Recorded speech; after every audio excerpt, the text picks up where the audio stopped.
Great, thanks.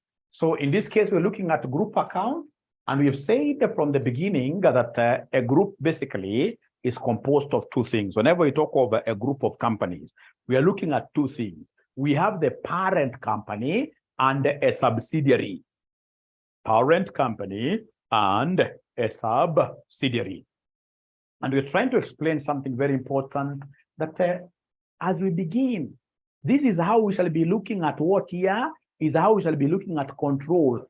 That if we have a company called P that owns more than 50% of another company called S, if we own more than 50% of this company S, then company S will become part of us, sub, like a subsystem. So company S becomes part of us. If we own more than 50% of your shares, more than 50% of your shares, then you become part of us. And if you become part of us, we shall be calling you a subsidiary. So this one here will be called who? A subsidiary. This one will be called a subsidiary, and the owner, the one that is now having more than 50% of this company, will be called as who? Will be called as a parent. Will be called a parent. Will be called who? Will be called a parent. Will be called a parent. So we have this concept of parent-subsidiary relationship.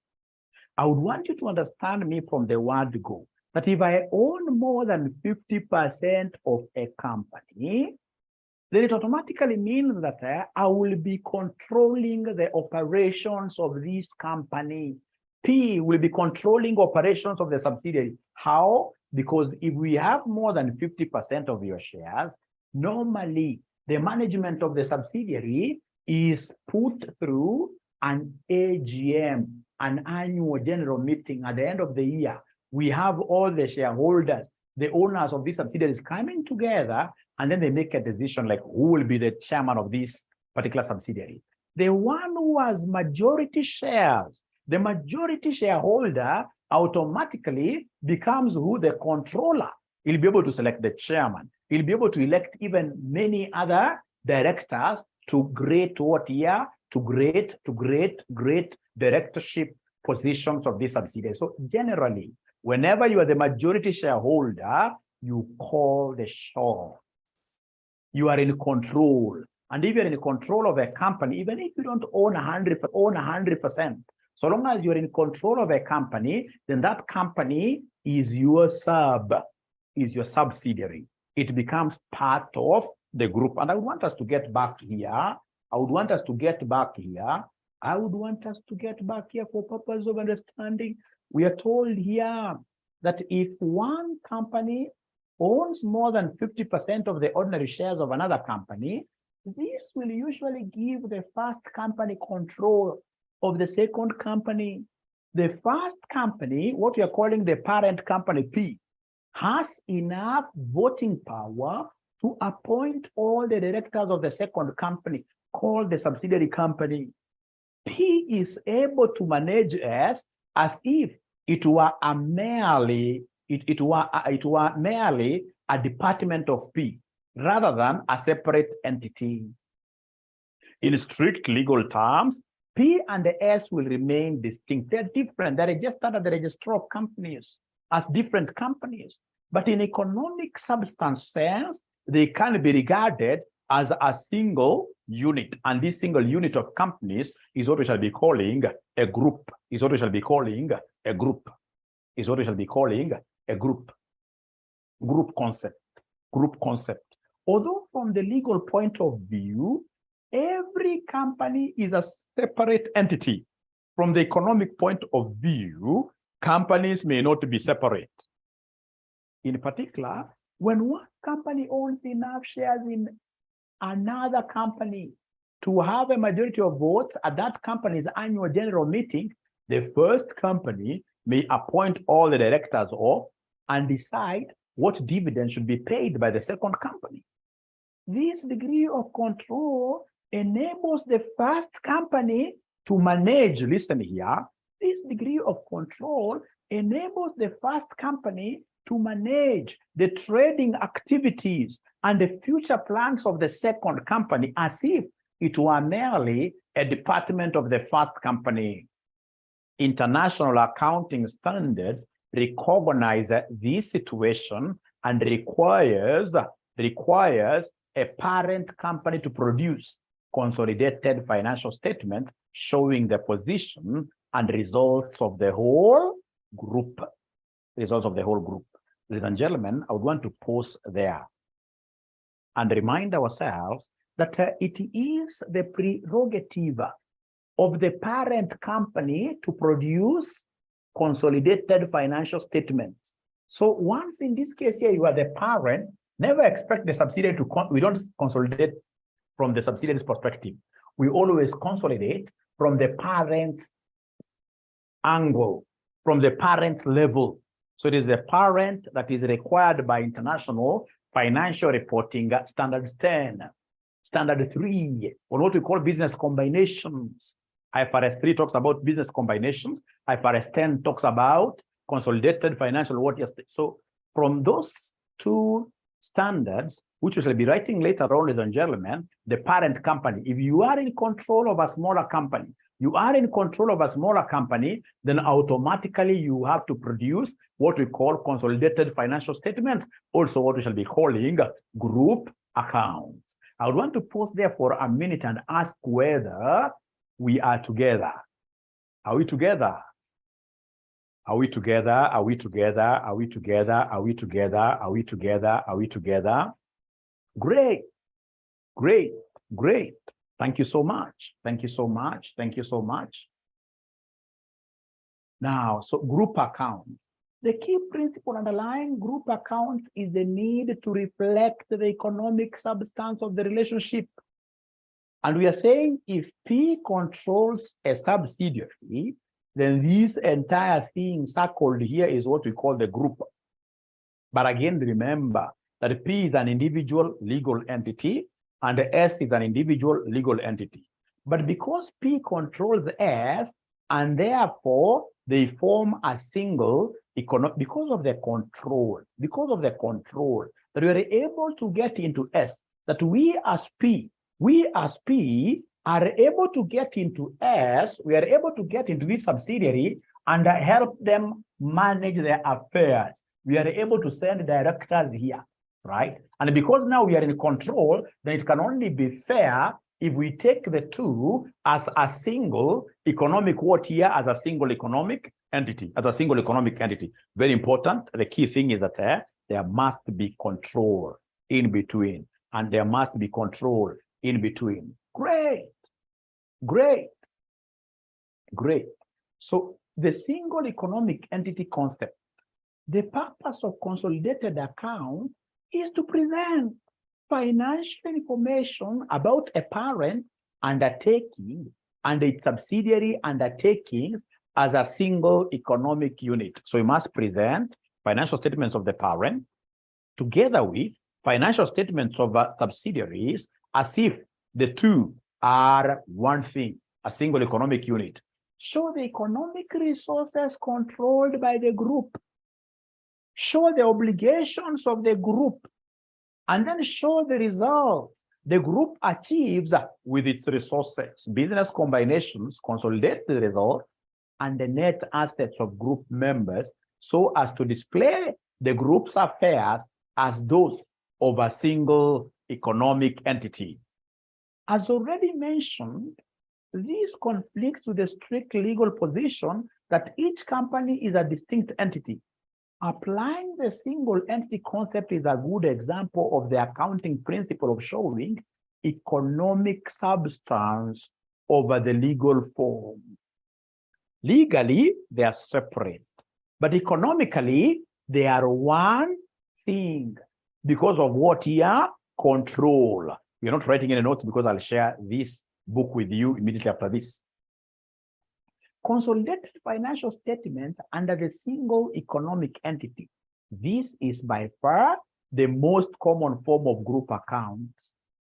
Consolidated financial statements are prepared by replacing the cost of investment with the individual assets and liabilities underlying that investment. If the subsidiary is only partly owned, or the assets and liabilities of the subsidiary are still consolidated, but the non-controlling shareholders' interest in those net assets is also presented. Kizungu kubwa, but there is really nothing there. Listen and listen to me very well. Assuming, ladies and gentlemen, that we have this company called P. P has what shareholding of S? 80%. You see, 80% is more than the 50%. 80% is more than the 50%. 80% is so huge. It signifies control. But you see, the fact is here that we are not holding 100% of S. We happen to be having some other shareholder. And this other shareholder is the one who has got what percentage? Somebody. The other shareholder, you know, it has to be 100%. The other shareholder has got what we call 20%. 20%. So the one who has this smaller percentage is the one who shall be having a special position. In Kenya here, for example, would have called him an opposition leader. He's not controlling the government, but he's putting the government in check, right? So the one who has got this smaller percentage, we shall be calling them who? Minority. The old standards, we used to call them minority interests. But nowadays, according to IFRS 10, we call them non-controlling interest.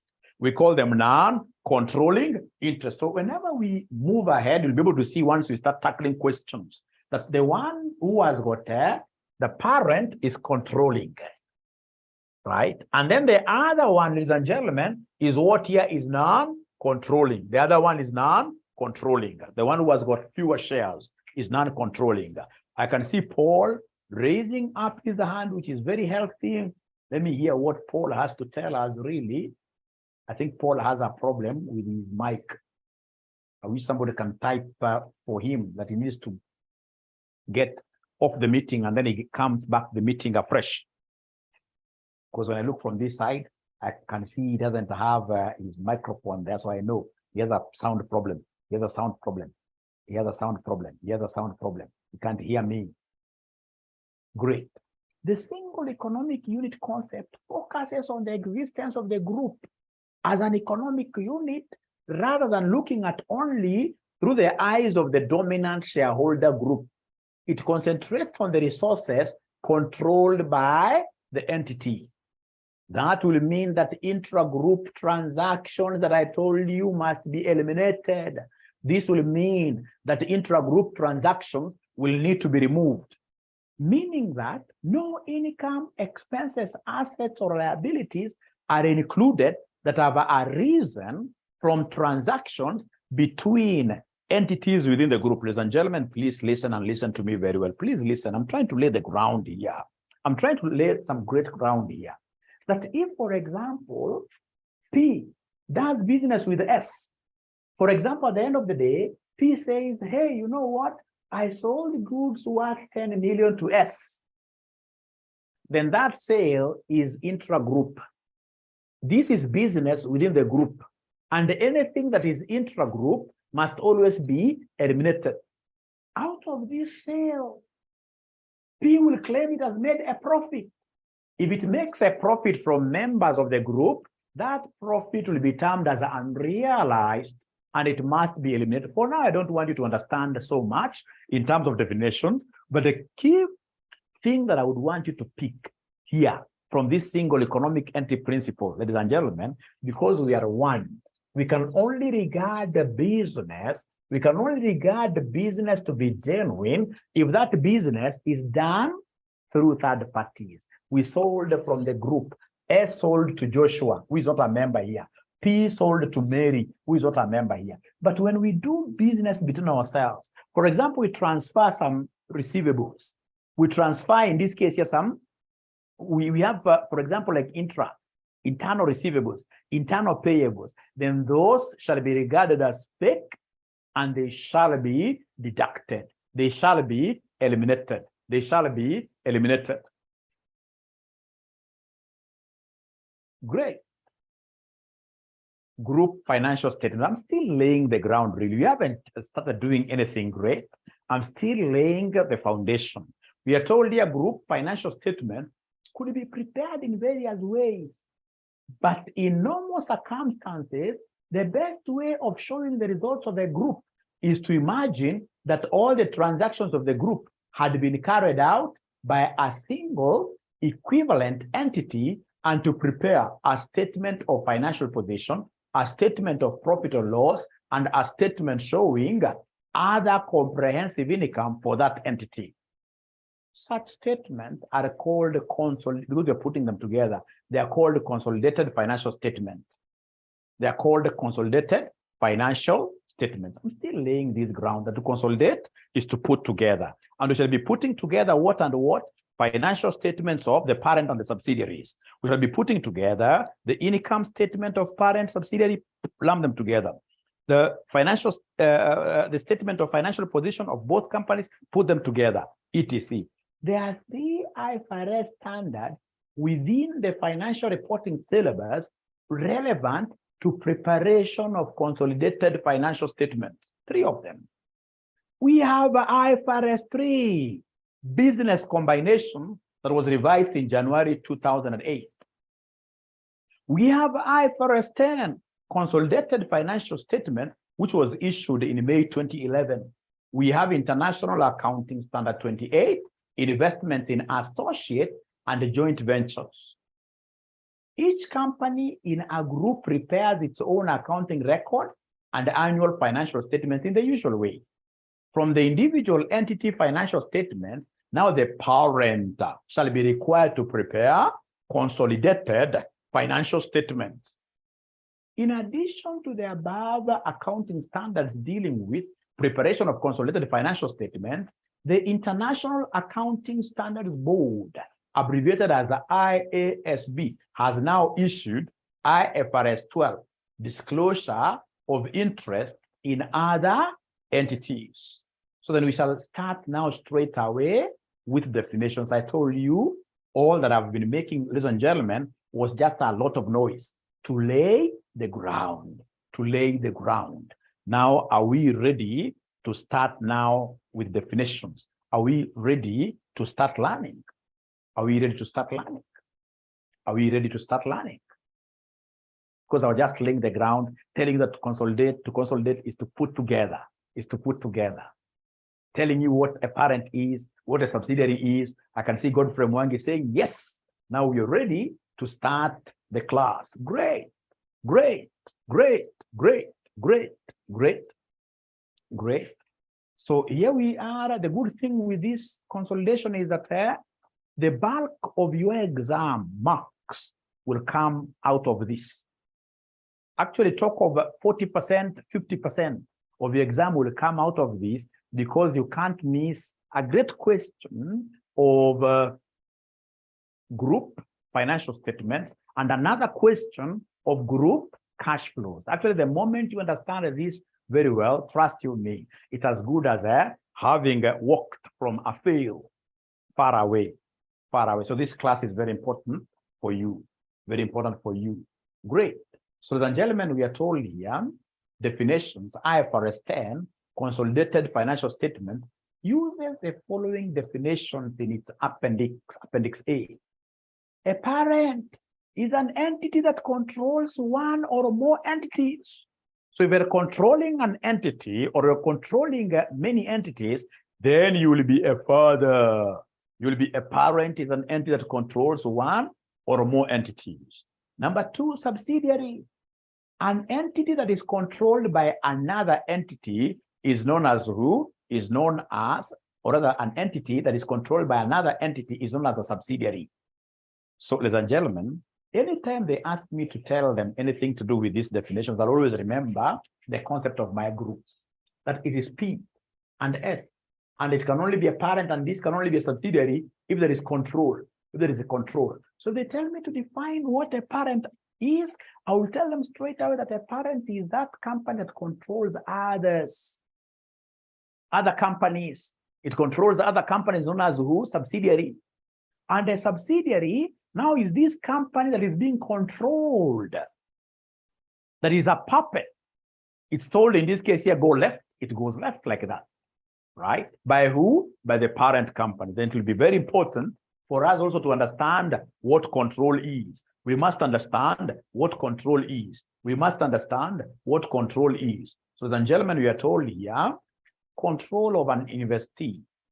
An investor controls an investee when the investor is exposed or has rights to variable returns from its involvement with the investee, and has the ability to affect those returns through its power over the investee. Kizungu kubwa, but nothing. I would want to repeat this again, and then I go straight away to the next paragraph for us to be able to understand what control really is.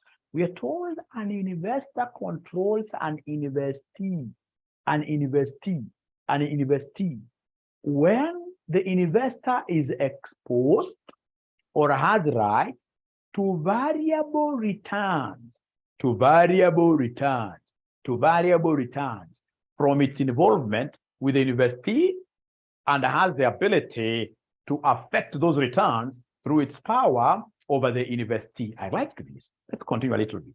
The requirements for consolidated financial statement. IFRS 10 outlines the circumstances in which a group is required to prepare consolidated financial statements. Consolidated financial statements should be prepared when the parent company has got control over the subsidiary. For examination purposes, is usually established based on ownership of more than 50% of the voting power. Voting power is about ordinary share capital. Control is identified by IFRS 10, according to what we read here. Control is identified by IFRS 10 as the sole basis for consolidation, and it comprises 3 elements. And these 3 elements are the ones we shall be abbreviating as pair. Pair like this, as pair, the three things that must exist for us to say really that you are a controlling company S. If these 3 things do not appear there, then you are missing out on something. You don't have any control. You don't have any control. The first one is power. The first one is power. The first one is power. So we have here, the first one is power over the investee. Number 2, we have exposure to variable returns. Variable returns are the profits. You are exposed to the profits of the company.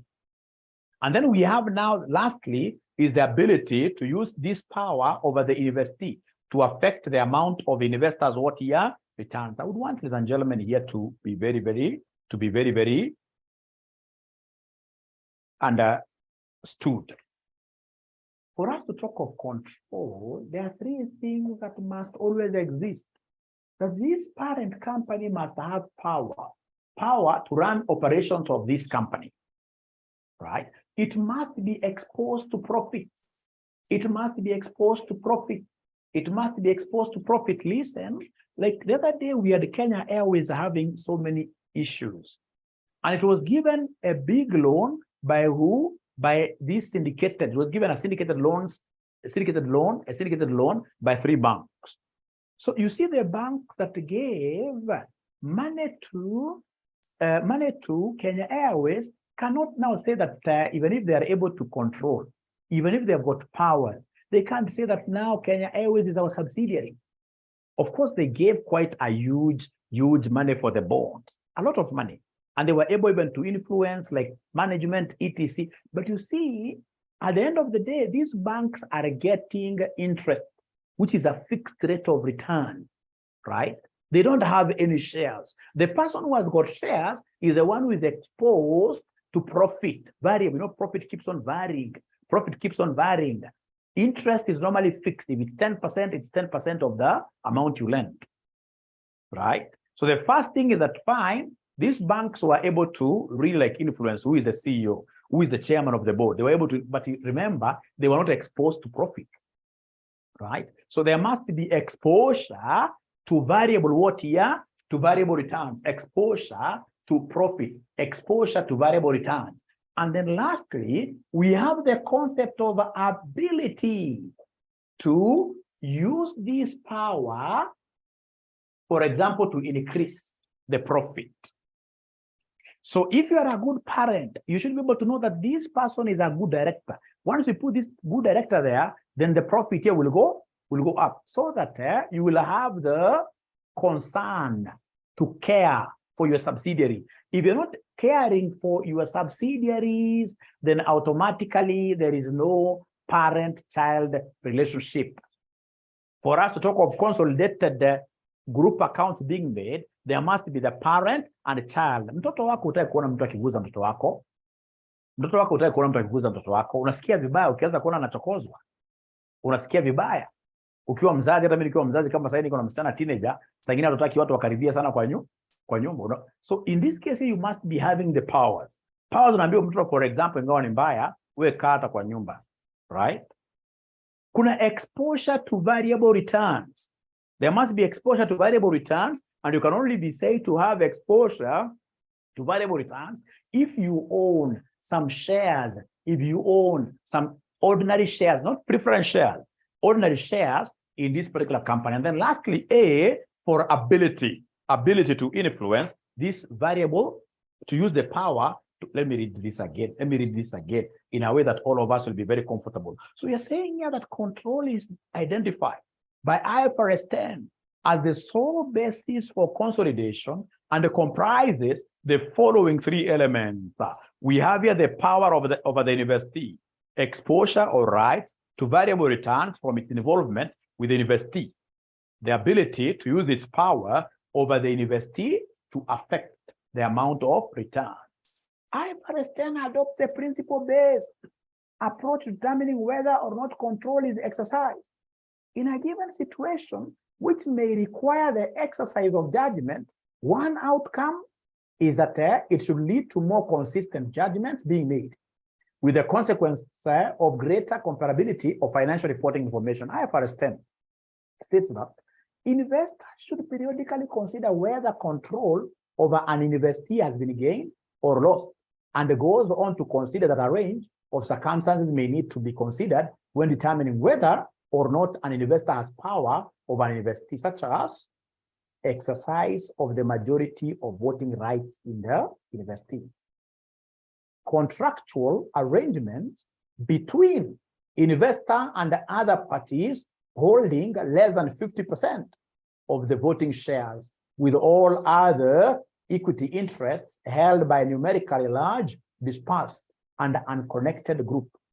Potential voting rights, such as share options or convertible loans, may result in an investor gaining or losing control at some specific date. I would want to be very clear, because this is very confusing. And I've seen this being examined severally, not once, not twice. Listen. The company that I work for is basically a group consolidation software company. And I know one of the problems we get whenever we get serious clients is defining the investee companies that this parent has. Where do they belong? Are they supposed to be associates? Are they supposed to be subsidiaries? This concept of control is something that disturbs the people outside there in practice. Even you as students, if you're not keen, it will disturb you, but not after you have been in my class. Because I would want to make this very clear. Listen and listen to me very well. This concept of control, listen. If, for example, here we are 61 people, accountants, and fortunately, all of us here are very rich. If, for example, we were to talk over a contribution, each one of us in this case here does a contribution of 10 million Kenya shillings. 10 million Kenya shillings. We have contributed 10 million Kenya shillings, 10 million. That means we will raise slightly over half a billion Kenya shillings. And then we run majestically. We go straight away to Nairobi Hospital and buy shares there. We buy shares there. You buy shares of Nairobi Hospital, assuming Nairobi Hospital is trading at the stock exchange. We buy like 80% of Nairobi Hospital. So we have accountants here who have bought 80% of Nairobi Hospital. But remember, all of us here who are accountants, we know for sure that there is no way we can run a hospital of this magnitude. This is so big. then what we shall do is to come and negotiate, perhaps with these guys who have got 20%, perhaps these are doctors. We tell these doctors, we are giving you a contract. Run this hospital on our behalf. You will be the managers. You'll be the directors. So even if these guys have got a smaller percentage, but because of a contract that we have issued to them, they're the ones who are going to call shots in this hospital, then automatically they will be called controlling. They'll be called controlling. They're the ones in this case here now will be able to do what we call consolidation. Ourselves, we have got 80%, yes, but because of our inability, we don't have the power. We can't call this our subsidiary. We will have, in this case, here to surrender, right, our right to consolidate to this smaller party here. And the smaller party will have the right to consolidate. Why? Because in this case, ladies and gentlemen, they are well within the pair principle. But because we have given them a contract, they have the powers to influence this hospital, to manage the hospital, right? They're also exposed to variable returns because should we get, for example, some huge profit, 20% is there. So at least they are exposed.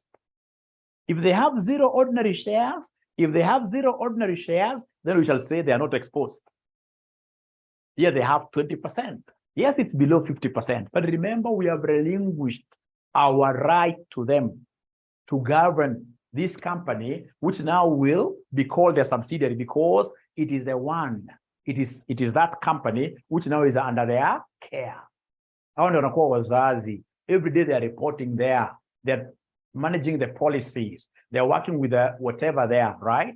And of course, they also have an interest to protect there. They don't want to make losses there because if they make losses, the ordinary shareholders get a hit. They won't be able to get any dividends, right? Right. So we have the concept here, the ability, of course, the ability here will be the ability to make use of the power that they have to earn more profit, Listen, I would want to share these again.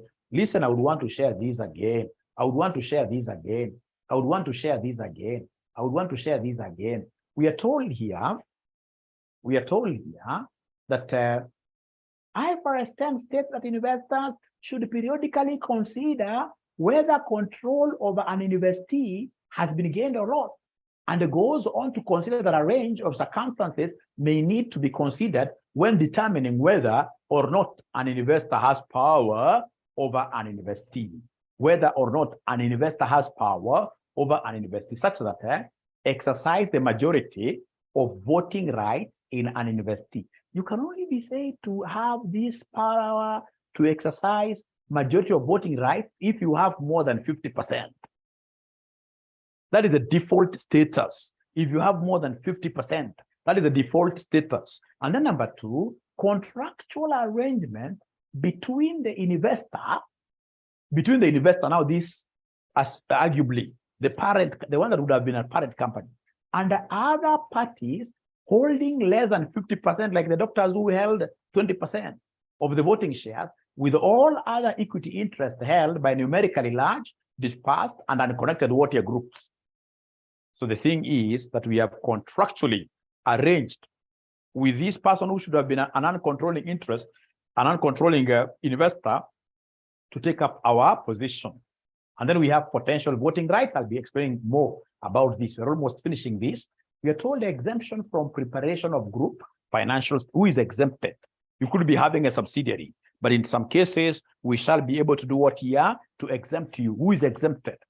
A parent need not present consolidated financial statements if and only if, number one, the parent itself is a wholly owned subsidiary or a partially owned subsidiary, and its owners, including those not otherwise entitled to vote, have been informed about and do not object to the parent not preparing consolidated. This is very easy, ladies and gentlemen. Please listen here. There is no, you will start making consolidated financial statements if this is the arrangement. So you are calling yourself a parent of this subsidiary. But again, yourself, you happen to be having another company that in this case here owns you. If a parent company has got a parent company on top. Then the parent company, which is on top, is the one that will consolidate. Listen, ladies and gentlemen, as we progress, this is what we shall be getting here. We shall be having here a parent company who has a subsidiary. And this subsidiary also owns some other company that we shall be calling a sub-subsidiary. But you see, this is apparent to this. But there is no way this can prepare consolidated financial statement because it's also an investment of another company on top. So if a parent company also has an owner on top, then automatically that parent cannot prepare group accounts. Let me repeat this again by reading this because this came like last semester. So we are told here, the parent itself is a wholly owned subsidiary or partially owned subsidiary. That's just enough. Stop reading any other thing. A parent need not present consolidated financial statements if and only if the parent itself is a wholly. So the moment in this case here, this that is calling itself a parent of this, if it's owned by this one, then automatically this cannot make group accounts, cannot make group accounts, cannot make group accounts, cannot make group accounts. From there, we are told here, the parent's debt or equity instruments are not traded in a public market, are not traded in a public market. The parent's debt or equity instruments are not traded in a public market. Ladies and gentlemen, if in this case here, you are a parent here, you are a parent here, you are a parent here, and here, ladies and gentlemen, I would want to give a very practical example. Like ourselves here, we are known outside here for publishing, of course, CPA books. And that is why our very first company that we opened here was known as RCM Publishers. RCM Publishers. Now, if you go to the register of companies, we have been able to open a college here known as what? Another company known as the RCM Online College. It's limited. It's limited. So then, should we start making consolidated accounts? That will be hogwash. That will be stupidity of the highest order.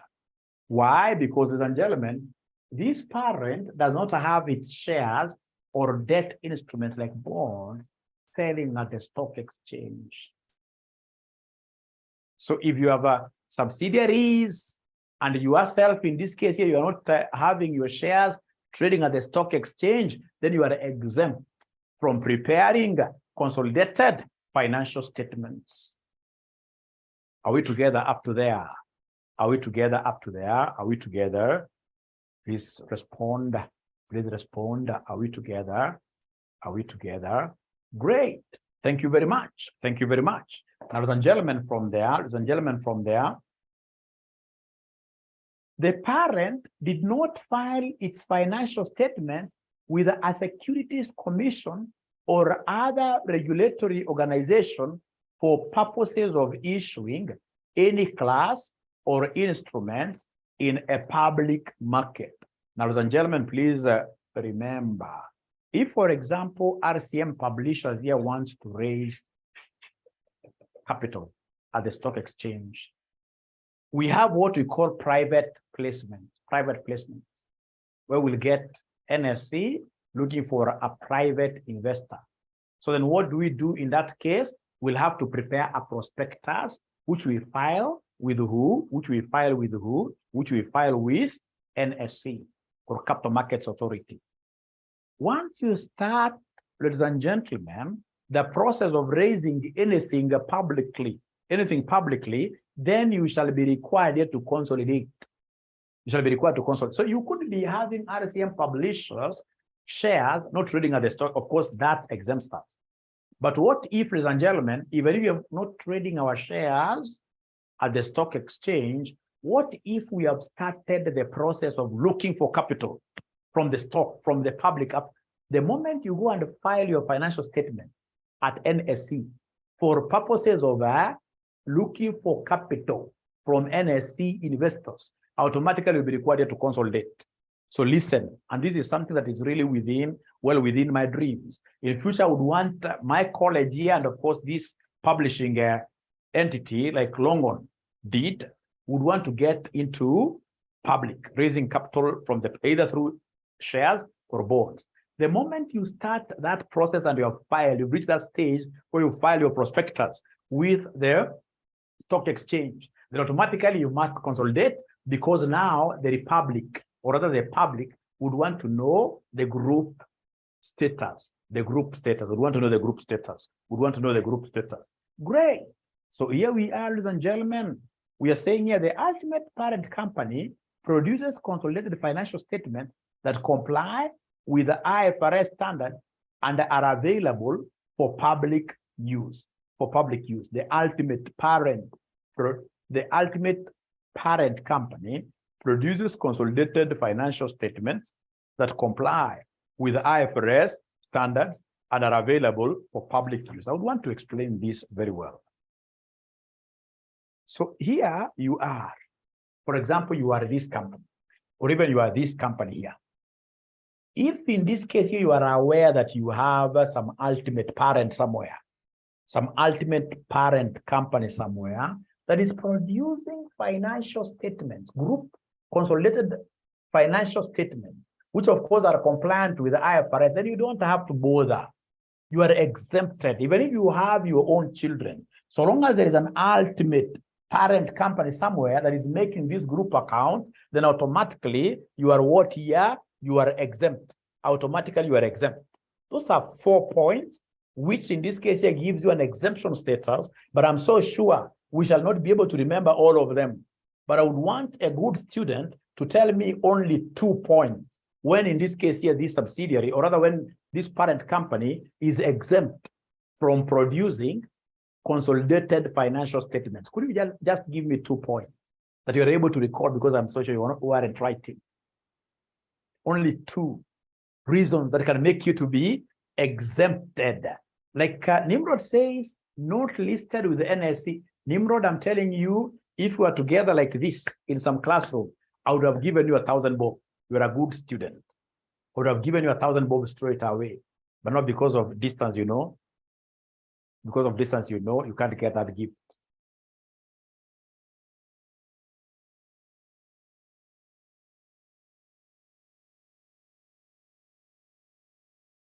So I'm waiting. Use M-Pesa. If a parent has another, I like the way you guys are using your own language. If a parent has another parent, then automatically the ultimate parent will produce consolidated financial statements.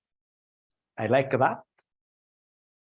If there is an ultimate parent, automatically the ultimate parent is the one that will make financial statements. You, who is not an ultimate parent, you are exempt from producing when it's wholly owned by another parent. At least you guys have given me the ones that you shall be able to remember if you are asked here. Ladies and gentlemen, the second last thing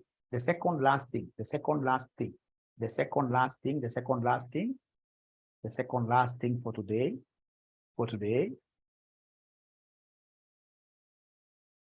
No, these are not really ours. We have these reasons for wanting to exclude a subsidiary. Why will directors want to exclude? Why would directors want to do creative accounting, what we call window dressing? You know, when you leave out a subsidiary that is doing very badly in terms of performance, that is cheating the public. That is what we call window dressing. The directors of a company may not wish to consolidate some subsidiaries due to poor performance of the subsidiary, poor financial position of the subsidiary, differing activities of the subsidiary from the rest of the group. These reasons are not permitted under IFRS standards. They're not permitted. They're not permitted.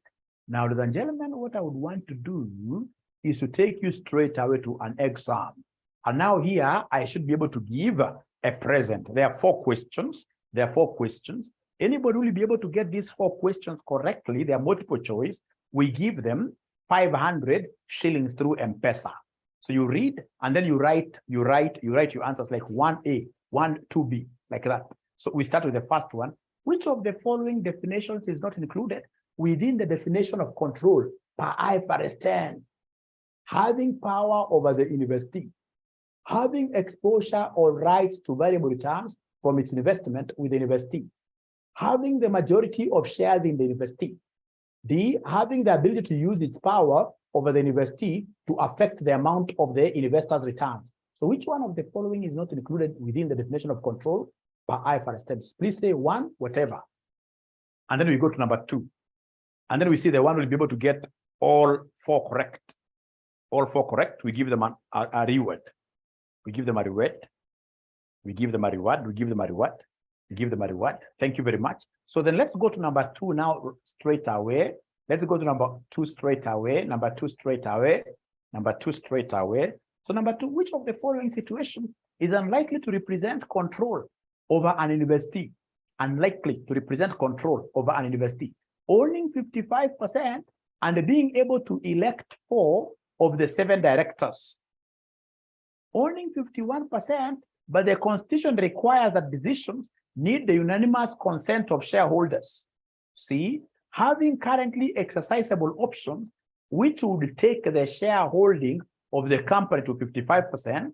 D, owning 40% of the shares, but having the majority of voting rights within the company. Which of the following situations is unlikely to represent control over an investee?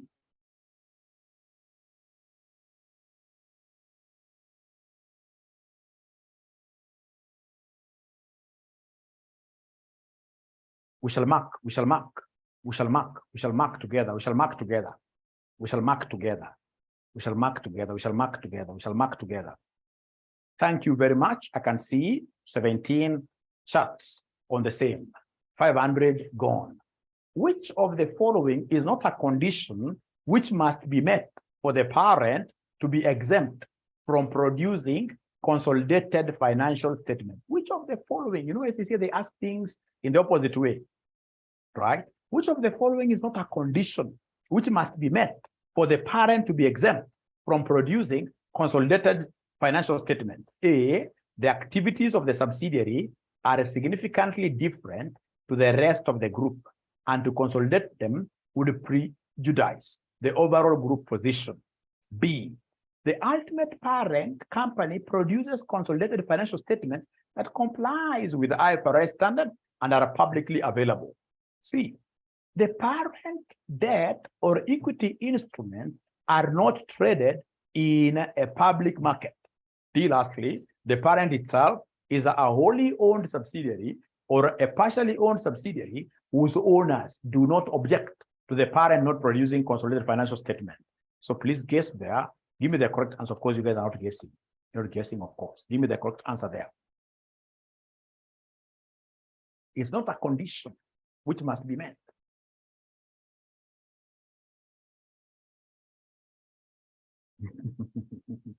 Now I can see the answers are not coming as fast as the others were.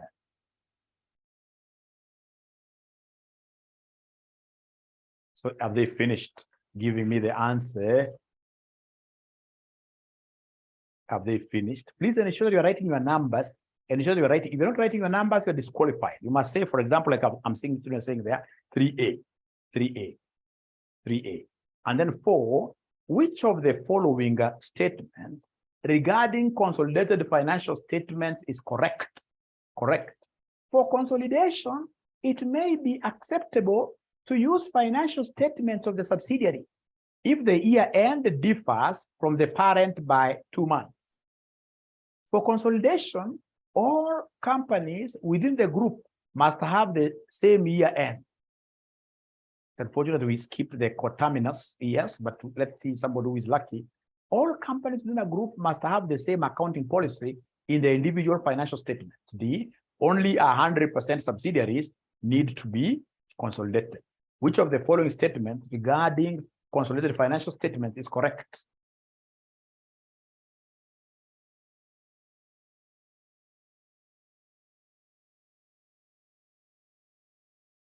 Great, great. So now we shall go to the marking straight away. We see who is lucky and who was the first one to get all these answers right. Let's see, let's see, let's see. So here are the answers. Here are the answers. We have the chapter summary. Here are the answers. So Question number 1 is C. While having the majority of shares may be a situation which leads to control, it does not feature in the definition of control per IFRS 10. Because under IFRS 10, it is pair principle. Pair principle. Power, exposure to the profit, and ability to use that power to influence the profit. 2 is B. The fact that unanimous consent is required would suggest that there is no control over the university. You have got 51%. But because it's 100% who have to agree, then you will not be able to control this thing yourself. You need the other guys on board. Then we go to 3A. The activities of the subsidiary are irrelevant when making the decision as to whether to produce consolidated financial statements or not. Even if you're a school, running in this case here, for example, ladies and gentlemen, a butchery. So long as this butchery are able to control it, automatically then you need to consolidate. And then we have 4A. IFRS 10 states that where the reporting date for a parent is different from that of a subsidiary, the subsidiary should prepare additional financial information as of the same date as the financial statements of the parent, unless it's impracticable to do so. If it is impracticable to do so, IFRS 10 allows use of subsidiary financial statements made up to a date of not more than 3 months, earlier or later than the parent's reporting date, with due adjustment for significant transactions or other events between the dates.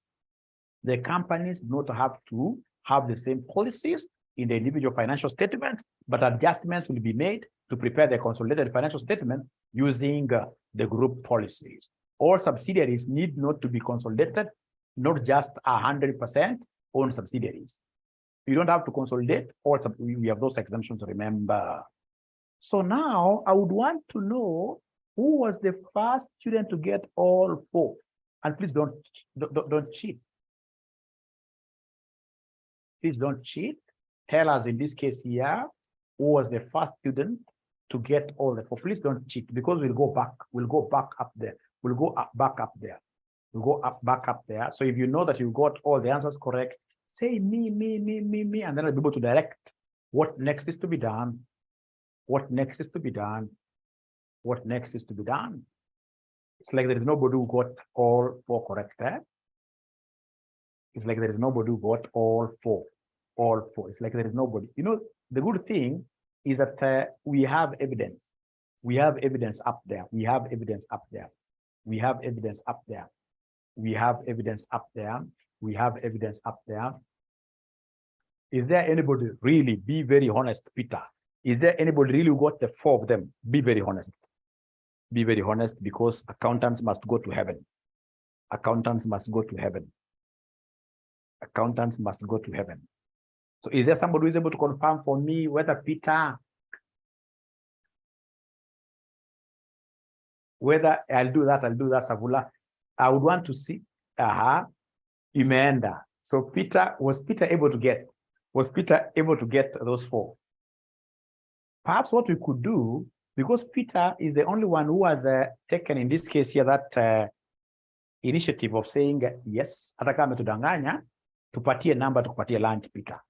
Tumalize case namna hiyo, tupatie namba ya simu hapo. Tupatie, got all the answers correct, except that I did number question 1. Peter. Great. Confidence helps.